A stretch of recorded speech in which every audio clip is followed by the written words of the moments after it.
Hello and welcome. With me on stage, I now have, scrolling down so I get everything correct, Marie Ahlberg, you're the CFO at Quinix. Yes. Together with Fredrik Borgenstam, a consultant at TTO. Correct. Perfect. And Marie, I just want to start with, I heard you being out skiing. You just recently got back. Yeah. You were out here in Sweden with your family. Whereabouts were you? Since I was a little bit less available last week, I was actually in Sälen, so not that exotic, but with my family. And it's my youngest kid is just 3 years old, so that was the first year she can be in ski school, which is a big milestone for any parent, of course. Beautiful. And do you feel more relaxed or non-relaxed since having skiing with kids that age? No, it is relaxing, and also I think like the good thing is that you can do so much except for skiing as well. So we went out for some different snow adventures, and also with the dog sleighing, and Wow. did some different adventures as well. So that was amazing. Sounds really, really amazing. I'm a bit jealous, to be honest, even though I like the sun. Tell me, if you could have dinner with any historical figure, who would it be and why? Well, I'm a bit of a fantasy nerd, so I think it would have been quite interesting to sit down with J.R.R. Tolkien, that wrote The Lord of the Rings, to sit down and just discuss around the fantastic world of Middle-earth, hobbits and everything. And Marie? I would go for Queen Elizabeth. I think she's a remarkable person and been through so much in her lifetime, but never really got the opportunity to like express her mind. So sit down with her and hear like her side of the story would be amazing. Bit more deeper than Tolkien. Oh, sorry. Yeah. And I'm also curious to know if you have any favorite quote or mantra that keeps you floating. I think in order to do great work, you really need to love what you do, and I think that's really true in everything. Well, that's very nice, like with the heart and everything. I was just going to say that hard work produces success and luck, but that of course sounds a little bit more harsh compared to yours, Fredrik. Forcing it. Yeah. The same meaning of it in different ways, maybe. Yeah. And Quinix, together with TTO, you have initiated a project to set up a scalable and efficient finance function using IBM Planning Analytics Workspace. So that's what we're going to talk a little bit about during this session. And what would you say were your pain points? Why did you start this project? Should I start with that? Yeah. Okay. Like one pain point was we needed to share financial data in a more efficient way throughout the organization.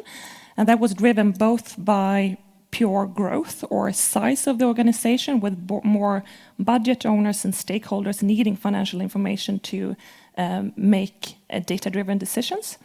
But linked to that as well came like access rights or confidentiality. Since approximately 70% of our cost base is salaries, that is a huge part of our P&L and cost base, and you can't really share that in an efficient way with spreadsheets. That just would create a big mess. So we needed to solve that access rights or confidentiality, especially around salaries, in a better way than we did. And how did you start off the project and secured a good direction of the development? Well, first of all, we started with a full day kickoff, basically, just to discuss around what were the overall business objectives that Quinix wanted to do. Of course, all the access rights and the scalability was a part of that. But also to get a common understanding on the project plan. So we got a common goal in that sense. Then from development and from the project perspective, an extensive business requirement phase started. So we made analysis of all the different reporting models Quinix was currently using in their different spreadsheets, the planning model that was currently in use, to look through all the different logic in terms of calculations, the different data sources that was used to fill up the planning model, but also the day-to-day follow-up in the actuals. So identifying all the different data sources, went through into all different data sources as well to see what other kind of goodies can we find in the data source to bring out and incorporate into the sort of overall BI solution that we were aiming towards and the planning solution. So with that in place, starting to draw the map around all the different business requirements on the follow-up of the BI part as well as the planning part, formed a couple of different modules. And when everything that is there and the map has been drawn, we translated that into an overall architecture and had a common review on this is what we have understood and this is the road that we're taking. And we had a common understanding there. Then, of course, the fun part starts in terms of the development. So with the road that we have drawn, we started the development. And here, really important to keep an iterative way of performing the development. So focus on maybe small modules and different features, and then have continuously demos with the customer to get instant feedback to then ensure that you are on the right direction, I would say. And how long time did this kickoff and this phase take? Well, I think we had the requirements in place after 3 months, maybe.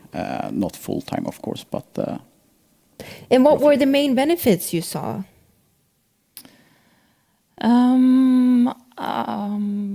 I would say like scalability would be the main part. Since I mentioned we have grown in complexity and size, so we needed a more scalable solution to also take off pressure from especially financial control, but also business control. But also with our new operating model with different regions, with C-levels, with different budget owners, we could actually tailor their needs and what financial information they needed in a much better way. And second of all, I also wanted to mention more sophisticated what-if scenarios or scenario plannings. So what if the FX rates changed in this way or that way? I can run those analyses much more efficiently and sophisticated now compared to what I could before. And what is the biggest challenge in this? I think you touched on it about like being iterative, is that we are quite dynamic company with a lot of changes. So we needed to have a very agile approach in this project where a lot of things like changes just during the project as well. So just saying how long did this part take? It's a little bit, it's depending on how you phrase it, right? Because a lot of things changes the whole time. I usually say that we can't really stop the car to change the wheel or the tire. We have to like change it while we go. So that was of course difficult or something we have to handle. And second of all, I will also say like to getting users on board, that is predominantly our budget owners, to really start using the systems and get into it and get us the feedback we needed to develop it further.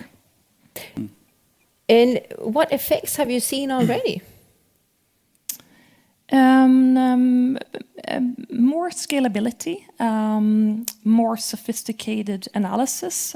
So we are able to slice and dice the data in more dimensions compared to what we could before.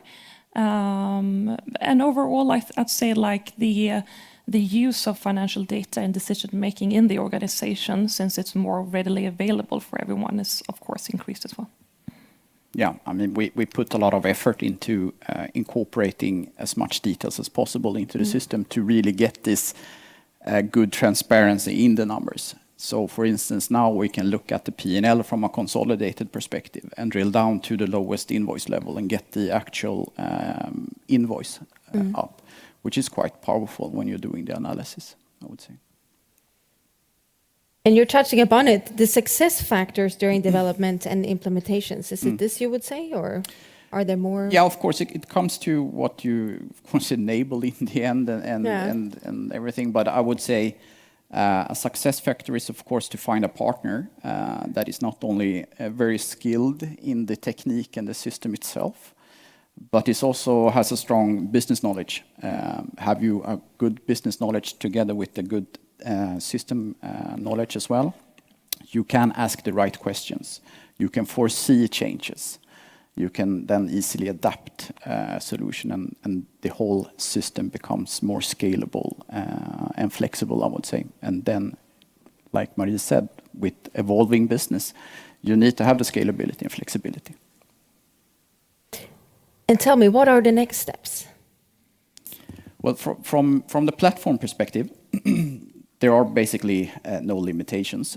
You could add on any type of module, any type of development itself, just continue growing it.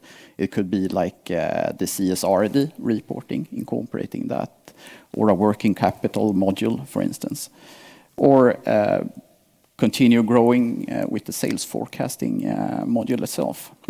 So then get a better return of investment, because you can then utilize the same licenses towards multiple areas, I would say. I mean, we just released some new dashboards for our product owners, so they are looking at a product holistically from the throughout the business. So those it's quite newly released, and also we just looked into cash flow logics to be better forecasting capabilities of our cash flows. And right now we are developing the first forecast in PA. Yes.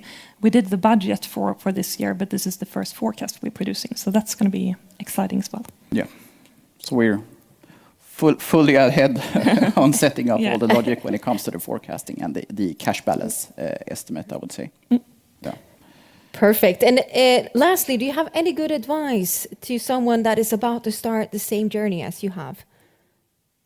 I would say maybe be like lagom, to be use a Swedish term when it comes to flexibility towards the organization. I've seen a lot of asks for bespoke reports and very like tailored views, which just would make it impossible from a quite slim team to maintain and keep up the quality. So try to listen into and get feedback from the organization and what they need, but don't just run off and get a lot of different reports and analysis and dashboards up, because you will also need to maintain those, and that will become impossible if you do it and divert too much. Perfect. Thank you so much, both Fredrik and Marie, for being here, and good luck in the future as well. Thank you Thank so you. much. Thank you for having us.